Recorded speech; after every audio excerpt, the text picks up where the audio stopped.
오늘 주신 우리 하나님 말씀 보도록 하겠습니다. 시편 62편 1절에서부터 12절. 할렐루야. 2025년도 이제 열흘밖에는 남지 않았습니다. 여러분, 이 연말을 어떻게 보내고 계실까요? 지난해 제가 여러분들 놓고 기도할 때마다 얼마나 감사하고 또 고마운지, 정말 수고도 많으셨고요. 많이 쓰셨습니다. 그럼에도 불구하고 또 생각을 해보니까 연초에 계획한 것과는 달리 많은 소득을 얻지 못해서, 열매를 거두지 못해서 마음이 불편하신 분들이 계실지도 모르겠습니다. 왜 안 그렇겠습니까?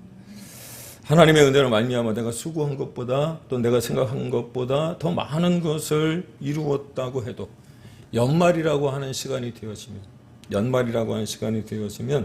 괜히 못내 아쉬운 것이 사실이잖아요.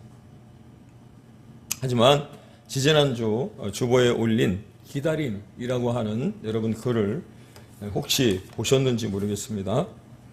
주님의 오심을 기다리는 시간들. 기다림이란 쉽지 않습니다. 그렇다고 어려운 일도 아닙니다. 보셨죠?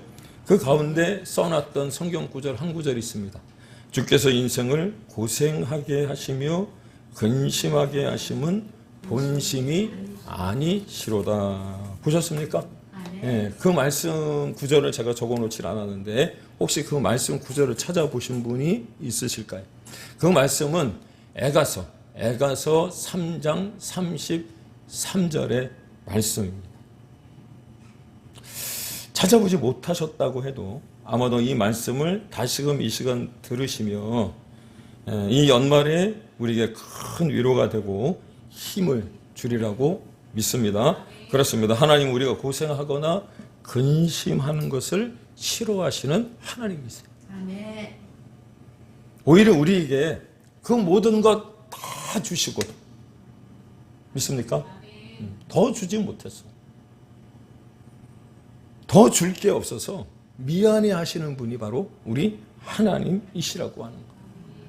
보십시오. 에가서 3장 33절 여러분들이 찾아오셨다면 그 말씀 앞에 에가서 3장 32절에 뭐라고 되어져 있느냐면, 그가 비록 근심하게 하시나, 하나님이 우리에게 때로 근심하게 하시기도 하신다는 거예요. 그러나 그의 풍부한 인자하심에 따라 긍휼히 여기실 것임이라. 무슨 말이냐면 누구에게나 시련의 골짜기는 찾아온다는 거예요. 믿습니까?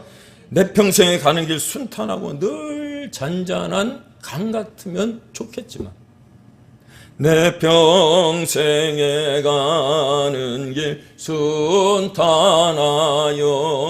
늘 잔잔한 강 같든지, 우리가 그런 인생을 살아가면 얼마나 좋겠습니까? 그런데 어디 살다 보면 삶이 그렇던가요? 오히려 삶이 나를 불편하게, 그래서 시련의 골짜기가 찾아오기도 하고요. 그래서 만나게 되는 인생의 골짜기는 누구나 통과해야 되는 현실이라고 합니다. 하지만 감사한 것은 하나님은 우리를 어떻게 여기신다고요? 긍휼히 여기사. 믿습니까? 혹여 우리가 시험을 당한다고 해도 피할 길을 내시며, 믿습니까? 우리가 시험을 당한다고 해도 피할 길을 내시는 분이 하나님이시라는 거예요. 뿐만 아니라 감당하지 못한 시험을 허락하지 아니하시는 줄로 여러분 깨닫기를 바랍니다. 모두 다 이길 수 있다는 말이에요. 믿습니까? 다 이길 수 있는 줄로 믿으시기 바랍니다. 여자의 우선은 내 머리를 상하게 할 것이요 너는 그의 발꿈치를 상하게 할 것이라. 이미 이긴 게임이라는 거예요. 이긴 게임. 믿습니까? 아무리 거센 풍랑이 나를 찾아와 나의 삶을 요동치게 한다고 할지라도 전능하신 하나님, 엘샤다이의 하나님이 임마누엘 하셔서 우리와 함께 하시기에 넉넉히 충분히 여러분 감당하고 이겨낼 줄로 믿으시기를 바랍니다. 그렇다면 최근에 시편 62편을 오늘 벌써 3번째 보고 있어요. 어느 교회에서 담임 목사님을 새로 청빙했답니다. 멋지고 잘생기고 또 배운 것도 많이 배웠고 또 말도 얼마나 유창하게 하는지, 또 설교 스피치도 좋은 목사님. 그래서 그 목사님을 청빙해서 첫 설교를 했는데 너무나도 큰 은혜를 성도들이 받았어요. 그 다음 주에 목사님이 주셨는데 똑같이 시편 62편 1절부터 12절까지 그 말씀을 가지고 지난주에 했던 말씀을 또 하는 거예요. 야, 목사님이 새로 오셔서 새로 부임하셔서 좀 긴장하셨나 보다. 지난주에 하셨던 은혜 받은 말씀을 또 듣게 되는데 그래도 하나님께서 우리는 주신 은혜가 있겠지. 그리고 어떻게 들었어요. 셋째 주가 됐습니다. 또 똑같이 시편 62편 1절부터 12절까지 같은 제목으로 설교를 하는 거예요. 장로님들이 수군덕거리기 시작을 했습니다. 우리가 목사님을 잘못 선택했나 보다. 아니 어떻게 같은 설교를 3번씩이나 할 수 있나. 제가 오늘 시편 62편 1절부터 12절을 3번째 본 여러분에게 말씀을 드리는 거예요. 설교 제목을 똑같이 믿음의 의미라고 하면은 쫓겨날 것 같아갖고 제가 살짝 바꿨습니다. 그래서 설교를 마치고 내려온 목사님에게 장로님들이 회집 당회를 열어서 오시라 그래서 물어봤어요. 아니 목사님 우리를 무시하는 것도 아니고 똑같은 본문으로 똑같은 제목으로 3번씩 설교를 할 수 있습니까? 그 목사님이 하시는 말씀, 첫 번째 설교를 하고 일주일 내내 강단에서 기도를 하는데 말씀한 그대로 교회 성도님들이 살질 못하는 걸 보고 다시 설교했다. 그러면 변화될 줄 알았는데 또 여전히 똑같더라는 거죠. 다른 설교하면 뭐하노? 이 설교를 듣고도 변화되지 못한다. 장로님들이 눈물로 회개했다 그래. 지난주 말씀하고 동일하지는 않습니다. 시편 62편을 읽고 또 묵상하는 중에 생각했던 건 앞에 여러분들이 화면에 보시면 다윗은 목동이었습니다. 목동. 그랬던 그가 왕이 되었다면 그 삶이 얼마나 힘들고 험난한 과정들이 있었을까. 그럼에도 불구하고 왕이 되었다는 것이 그의 인생의 들판에 주님이 찾아오셔서 그와 동행해 주심으로 말미암아 왕을 넘어 하나님의 구원의 계획의 중심에 섰어요. 역사적으로나 영적으로나 하나님의 도구로 쓰임을 받았다. 그렇게 절대 한계의 절벽을 뛰어넘고 수많은 장애물을 극복하며 걸어간 사람이 바로 다윗이었습니다. 그렇다면 우리도 너나 할 것 없이 다윗과 같이 하나님의 자녀로 그리스도인으로 살아가다 보면 한계의 절벽을 만날 수 있고 수많은 장애물들을 뛰어넘어야 되는데 그런 인생의 골짜기에서 우리에게 필요한 것이 도대체 무엇일까? 지난주 우리가 배웠던 믿음의 의미가 무엇입니까? 신앙의 원칙을 따라 살아야 된다. 벌써 다 잊으셨어요? 저는 한번 따라해 주시기 바랍니다. 어려울 때일수록 신앙의 정도를 걷자. 그렇죠. 어려울 때일수록 원칙을 지키고요. 신앙의 정도를 걸어가는 거예요. 그게 우리 그리스도인들이 지켜야 할 사명이라는 사명. 뿐만 아니라 믿음의 의미 첫 번째가 무엇이었습니까? 하나님 안에서만 구원의 소망을 얻는 것이잖아요. 믿습니까? 예. 다른 데 가서 끼웃하면서 엉뚱한 데 가서 찾지 말고 그래서 대안을 찾지 말라 그랬잖아요. 뿐만 아니라 여러분의 명석한 두뇌보다 더 신뢰하고 의지해야 될 것이 무엇이냐면 하나님의 섭리요 하나님의 계획인 줄로 여러분 깨닫기를 바랍니다. 그러면 우리 또한 비천한 목동으로 살았다 할지라도 그런 어떤 삶을 살아가고 있다고 할지라도 하나님은 우리 또한 하나님의 나라를 다스릴 왕같은 제사장으로 우리의 삶을 변화시킬 줄로 믿으시기를 바랍니다. 너희는 택하신 족속, 왕같은 제사장이요 거룩한 나라요 그의 소유된 백성이다 그랬죠. 믿습니까? 이렇게 하나님이 우리에게 뭉쳐주셨단 말이에요. 도장 찍어주셨단 말이에요. 복상하고 코팅하셨단 말이에요. 믿습니까? 마귀는 사단은 우리의 발꿈치만 상하게 합니다. 발꿈치 조금 다쳤다고 여러분 못 뛰어다니는 거 아니잖아요. 제가 지난주 월요일날 풋살하다가 사람을 피해서 넘어지는 바람에 이 새끼손가락이 다쳤어요. 너무 아파갖고 병원에 갔더니 웬만하면 병원을 가지 않는데 계속 욱신거리고 갔더만 뭐라 그러냐면 인대가 늘어났대. 그래서 이제 핑거스틱하고 한 일주일 다녔더니 조금 괜찮아졌어요. 여러분 이거 좀 뭐 인대가 늘어났다고 못 사는 거 아니잖아요. 그런데 여자의 후손은 내 머리를 마귀와 사탄은 이미 머리가 깨진 상태로 덤벼드는 거예요. 요즘에 밤 늦게 젊은 뭐 나이 든 분도 마찬가지예요. 남성의 그 피를 막 들끓게 하는 프로그램 하나가 있어요. 아이엠 복서라고. 체구 좋은 남성들이 나와갖고 우통을 벗고 체구별로 이제 권투 시합을 하는 마동석이라고 진행을 하고 있는데 한편으로 그걸 볼 때마다 느끼는 거는 좀 잔인하다 그런 생각이 좀 들기는 했습니다. 안 했으면 좋겠다 이런 생각도 한편 했습니다. 요즘 뭐 그 스포츠 예능 프로그램이 뜬다 그러니까 뭐 이것저것 계속 개발을 해서 하는데 저는 김연경이 하는 배구 프로그램을 너무 좋았어요, 사실은. 루저들. 어떻게 보면 그 프로에 가지 못한 선수들을 발굴을 해갖고 그들 선수들 중에 프로를 다시 가게끔 만드는. 또 김연경 선수가 얼마나 탁월한 또 배구 선수였고 또 감독으로서의 자질이 있나. 난 그런 거 좀 했으면 좋겠어. 여러분 1승이라고 하는 배구 그 영화 보신 적 있습니까? 그런 거 보신 적 없죠. 집에 가서 유튜브 채널이나 유튜브라 그랬다나 뭐 디즈니나 뭐 하여튼 그런 영화 프로그램 찾아보시면 유플러스 1승이라고 하는 배구 영화가 있어요. 배구 영화. 한번 볼만해요. 저는 그거를 2번씩이나 봤어요. 한 번도 이겨보지 못한 여자 배구팀이 1승을 거두는데 아마 100번 싸워서 99번 패하고 100번째 싸워서 1승 하는 것 같아요. 1승. 100승 하는 것도 아니고 1승 하는데 눈물이 나요. 눈물.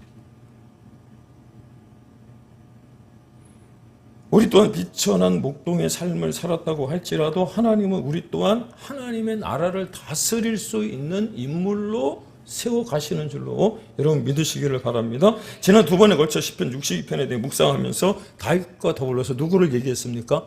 압살롬 얘기했잖아요. 그의 아들 압살롬. 그런데 압살롬은요, 다윗, 아버지 다윗을 이겨보겠노라고 준비한 시간이 여러분 그냥 몇 시간 준비하고 반란을 일으킨 게 아니고요. 4년이에요, 4년.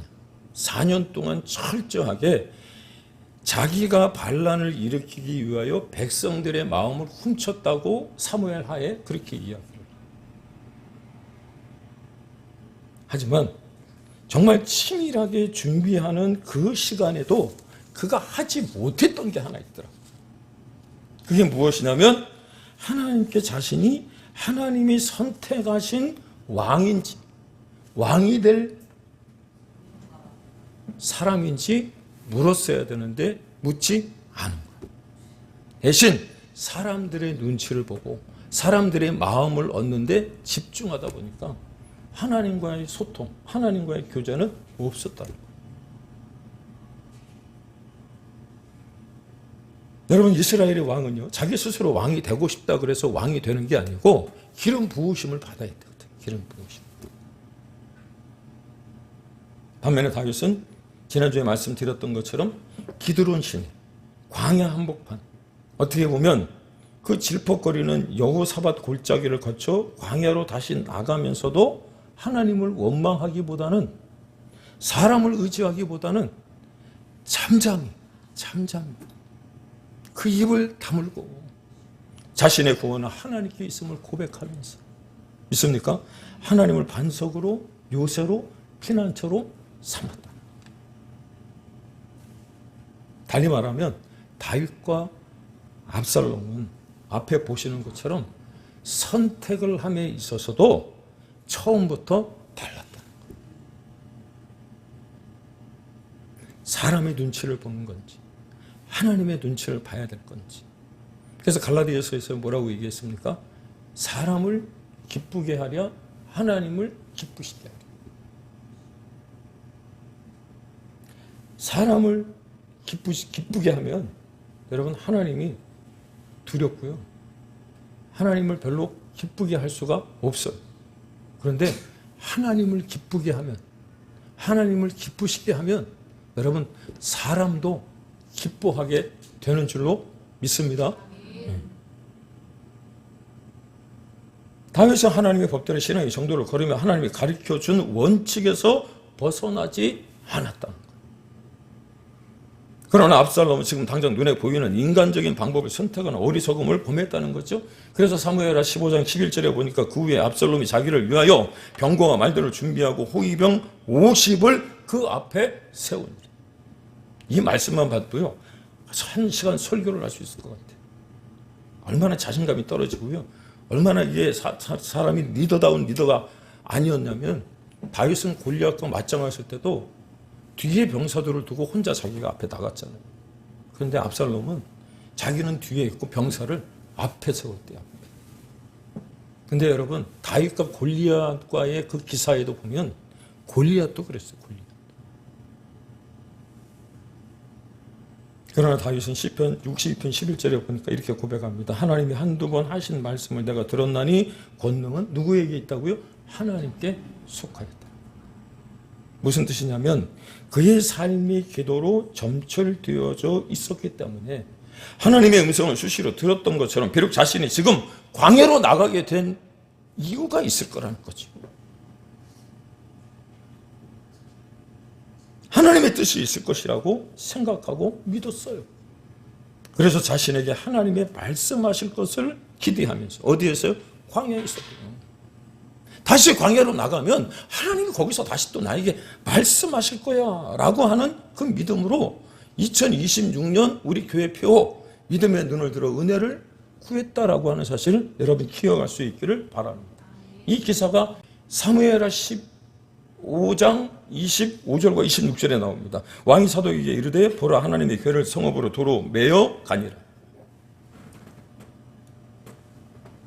만일 내가 여호와 앞에서 은혜를 입으면 도로 나를 인도하서 내게 그 궤와 그 계신 데를 보이시리라. 그러나 그가 이와 같이 말씀하시기를 내가 너를 기뻐하지 아니한다 하시면 종이 여기 있사오니 선히 여기시는 대로 내게 행하시옵소서 하리라. 무슨 뜻일까요? 하나님께 자기의 생사 여탈권을 쥐어드리는 거예요. 하나님 보시기에 자기가 괜찮다고 생각하시면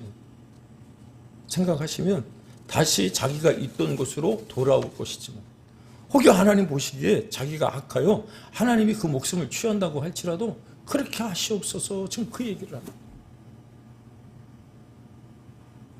이게 바로 하나님이 그를 칭찬하시는 이유였다는 겁니다. 사랑하는 여러분, 내 삶을 한번 돌이켜보시길 바랍니다. 압살롬처럼 나의 목적과 욕심을 가지고 기도하기 시작을 하면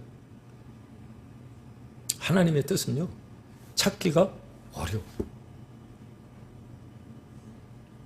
왜? 이미 정해진 나의 뜻이 있기 때문에. 하나님 이렇게 해 주셔야 돼요. 이렇게 해야 됩니다. 네. 내가 이미 다 결정을 내렸어. 그러니 하나님의 음성을 듣고 하나님이 이끌어 가시는 것은 별로 개의치 않는 거예요. 그러니 기도의 능력이 나타나질 않겠죠. 그런데요, 성경을 보시면 성경에 소개된 위대한 인물들의 공통점이 있더라고요. 한결같이 절망의 한계 앞에서도 하나님의 음성을 듣기를 원했고요. 자신의 모든 것을 맡기고 한 발짝 누구를 향하여? 하나님을 향하여 걸어가더라고요. 우리도 마찬가지라고 생각합니다. 한 해를 갈무리하는 이 시점에서 하나님을 바라보며 한 발짝 믿음으로 한 발짝 발을 내딛는 용기가 필요한 줄로 믿습니다. 우리가 아무리 절망의 골짜기에 떨어졌다 할지라도 믿음의 용기를 가지고 한 발짝 더 내딛기만 한다면 하나님이 준비하신 축복의 산으로 올라갈 수 있고 그 산에 올라가면 우리를 위한 하나님의 은혜가 기다리고 있는 줄로 여러분 믿으시기를 바랍니다. 우리 앞에 폭풍이 다가왔다고 해서 폭풍이 멈추기를 기다려서는 안 되는 거예요. 오히려 여러분 파도 타기를 잘하는 사람들은 큰 파도가 오기를 기다리고 있는 것처럼, 그래서 큰 파도가 오면 그 파도를 올라타는 것처럼, 뿐만 아니라 큰 바람이 불어오면 오히려 그 바람이 불어오는 방향을 알고 돛을 펴는 요트를 모는 사람들처럼 여러분이 가진 그 보배로운 눈을 들어서 믿음의 눈을 들어서 은혜를 구할 수 있기를 주님의 이름으로 축원을 드립니다. 그렇습니다. 이미 두 번에 걸쳐 다윗이 처한 환경에 대해 들으셨기 때문에 그 다윗의 인생에 있어서 가장 어두운 골짜기를 통과하고 있었다는 것 다 아시리라고 믿습니다.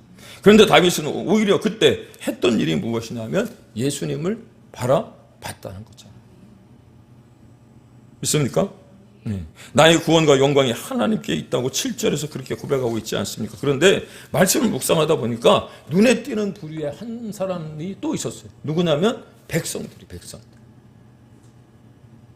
왕이 그 정도로 처참한 상황에 놓였기에 왕으로 인정하기 싫어서 등을 돌린 백성들도 있었지만 왕이 광야로 나아갈 때 그를 따르는 600명의 사람들이 있었다고 성경은 기록하고 있더라는 거예요. 그 600명이요. 여러분 다윗의 뒤를 따라간다는 게 쉬웠겠습니까? 아니요. 쉽지 않았을 거예요. 잘못하면 반역의 어떤 역적으로 몰려서 죽임을 당할 수도 있거든요.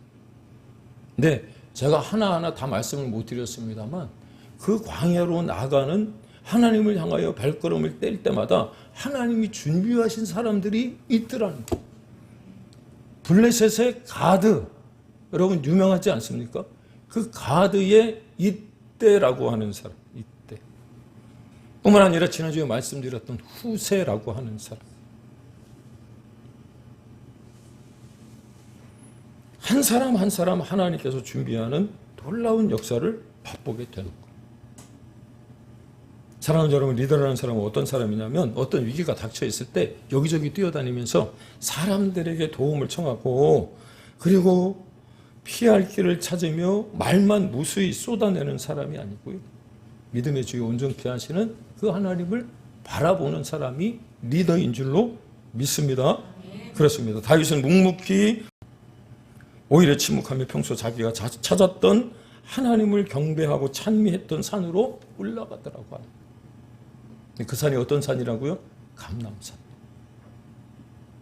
그렇습니다. 다윗의 후손으로 오신 예수 그리스도 그분이 땀방울이 핏방울이 되도록 전심을 다해 기도했던 우리가 알고 있었던 겟세마네 앞에 사진에 보시는 것처럼 그리고 그 겟세마네가 바로 감람산 언덕에 있었다는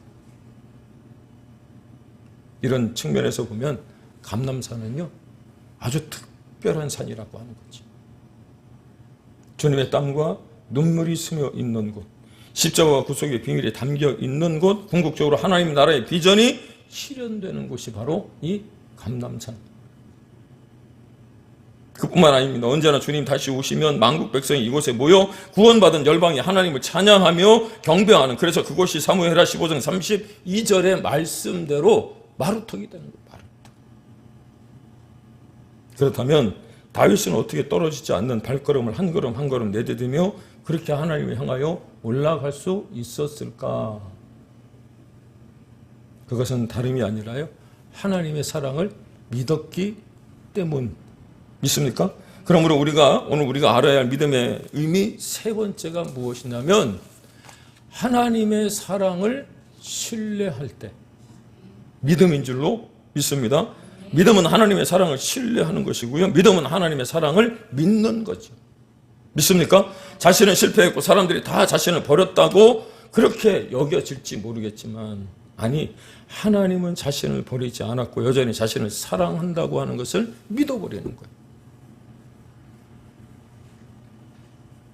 이 믿음이 다윗을 다시 일으켜 세운 줄로 깨닫기를 바랍니다. 그렇습니다. 하나님이 준비하신 사람이 누구라고요? 후세라고 그랬잖아요. 이 후세는요, 아히도벨보다 사실 더 뛰어난 사람이 아니었을까, 그런 생각을 해요. 여러분들이 시간이 되시면 집에 가셔서 사무엘하 15장, 16장, 17장을 읽어보세요. 압살롬이 다윗을 추격하는 문제로 인하여서 아히도벨도 청하고 후세도 청해. 후세는 이미 다윗의 사람이 되어 있음에도 불구하고 아히도벨보다 더 뛰어난 책략가라고 생각한 압살롬이 후세를 청하여서 다윗을 쫓아가야 되는지 말아야 되는지를 물어볼 때 아히도벨은 지금 당장 밤이 맞도록 다윗을 쫓아가서 다윗을 쳐야 다윗을 물리칠 수 있다고, 다윗을 죽일 수 있다고 이야기함에도 불구하고 후세의 말을 들었다. 제가 도대체 이유가 무엇일까 생각을 했더니 사무엘하 17장에 보시면 그 또한 하나님의 계획하심이라 믿습니까?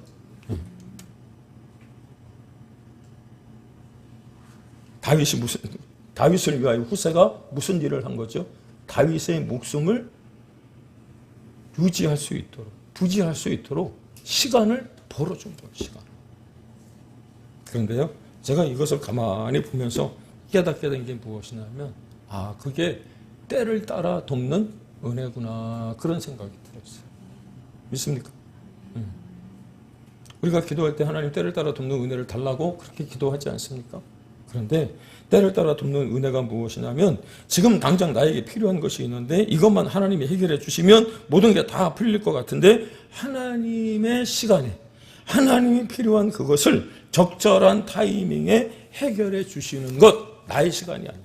하나님의 시간. 믿습니까?